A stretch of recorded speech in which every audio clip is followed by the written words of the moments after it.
take a look at devout Catholic Joe Biden declaring Easter Sunday, the day many consider the most important in the Christian calendar, to be a trans day of visibility. There's the White House statement, complete with the Easter bunny in the White House logo, with the president declaring on Transgender Day visibility, we honour the extraordinary courage and contributions of transgender Americans. I am proud to have appointed transgender leaders to my administration. And he also said, I am proud to have signed historic executive orders that strengthen civil rights protections in housing, employment, health care, education, the justice system and more. Yes, those executive orders include on day one of Biden's failed presidency, attacking the rights of girls and women taking part in sporting competitions.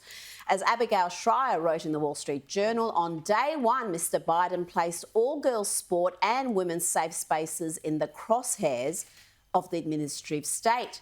An executive order rigs competition by requiring that biological boys be allowed to compete against girls.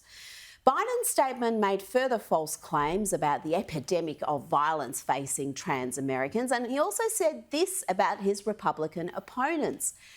Extremists are proposing hundreds of hateful laws that target and terrify transgender kids and their families, silencing teachers, banning books, and even threatening parents, doctors and nurses with prison for helping parents get care for their children. No. Books depicting graphic sex scenes, so graphic that I can't even mention them or read any passages on this program, have rightfully been removed from school libraries. Activist teachers who want to indoctrinate children with a hard left radical gender politics have been told to stick to the curriculum.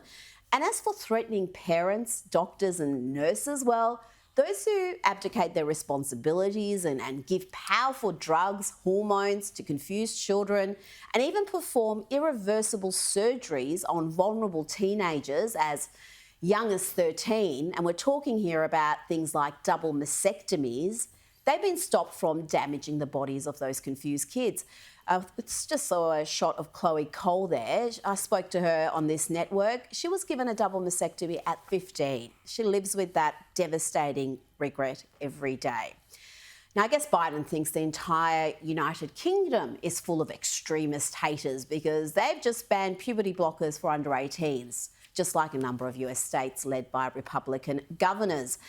And the question must be asked, do we really need a trans day of visibility? Is this disproportionately powerful lobby not sufficiently visible the other 364 days?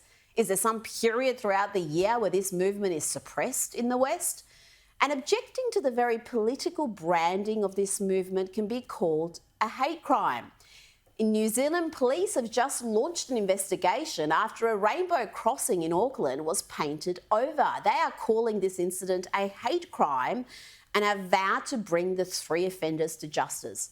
Of course, we do not condone any sort of vandalism here, but I do wonder whether the men there are just equine enthusiasts who were concerned that horses would be spooked by the rainbow crossing. Remember this? Mounted police force. Oh, I don't like the colour. Don't like the colour. Oh, brilliant, brilliant.